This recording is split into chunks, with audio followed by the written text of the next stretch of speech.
मुगलों का इतिहास भी बड़ा दिलचस्प है। जितनी तेजी से मुगलों की सत्ता चमकी, उतनी ही तेजी से उनका पतन भी हुआ।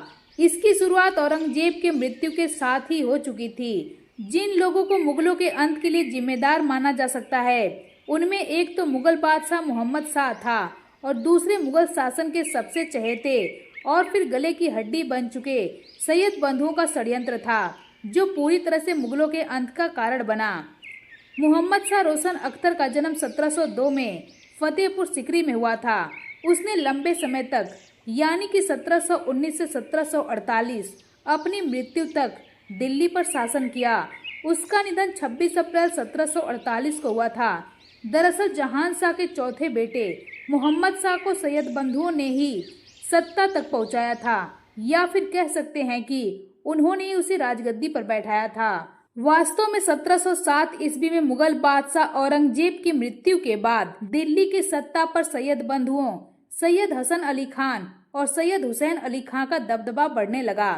वह मनमर्जी से मुगल बादशाहों को चुनने लगे, जब जिसे चाहते बादशाह बनाते और जब चाहते गद्दी से हटा देते। यह साल था 1712, जब बहादुर शाह प्रथम के निधन के बाद सैयद बंधुओं ने उनके उत्तराधिकारी जहांदार शाह की हत्या करा दी। साल 1713 में जहांदार शाह के भतीजे फर्रुखसियर को सैयद बंधुओं ने बादशाह बनाया और उसके शासनकाल में जमकर मनमानी करना शुरू कर दिया। इतिहासकारों की माने तो दिल्ली की सत्ता पर मुगल बादशाह की जगह सैयद बंधु अघोषित तौर पर शासन करने लगे और पूरे साम्राज्य पर अपना अधिकार कर लिया। यह वही दौर था जब मुगल बादशाह के दरबार में निजाम उल मुल्क का प्रभाव भी बढ़ता जा रहा था। इसीलिए दोनों भाइयों ने मिलकर साजिश रची और निजाम उल मुल्क को मुगल दरबार से दूर करने के लिए दक्कन भेज दिया।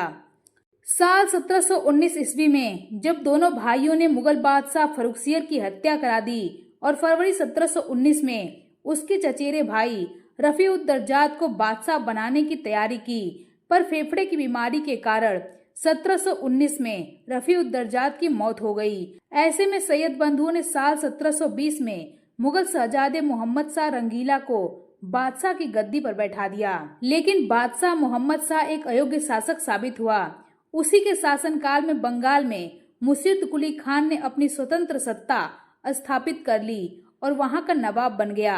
तब बिहार और उड़ीसा भी बंगाल प्रांत के ही हिस्से थे। ऐसे ही अवध में सआदत खान और हैदराबाद में निजाम उल मुल्क ने अपनी स्वतंत्र सत्ता बना ली।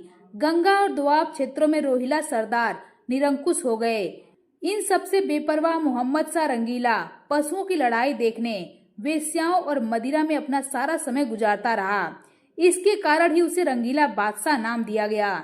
हालांकि मुगल दरबार में सैयद बंधुओं का प्रभाव बढ़ता देख दरबारियों में गुस्सा भी बढ़ रहा था। उनका प्रभाव समाप्त करने के लिए साजिश रची जाने लगी। इस साजिश में बादशाह मोहम्मद शाह के साथ ही राजमाता कुदसिया बेगम दरबार में ईरानी दल का नेता मोहम्मद अमीन खान भी शामिल थे।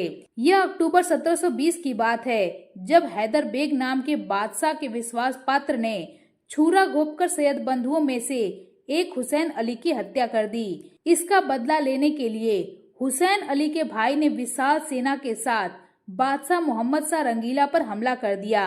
हालांकि इसमें भी उसकी हार हुई और 13 नवंबर 1720 को उसको बंदी बनाकर जहर देकर मार दिया गया। इसी के साथ ही मोहम्मद शाह के शासनकाल में उसे सत्ता तक पहुंचाने वाले सैयद बंधुओं का पूरी तरह से खात्मा हो गया।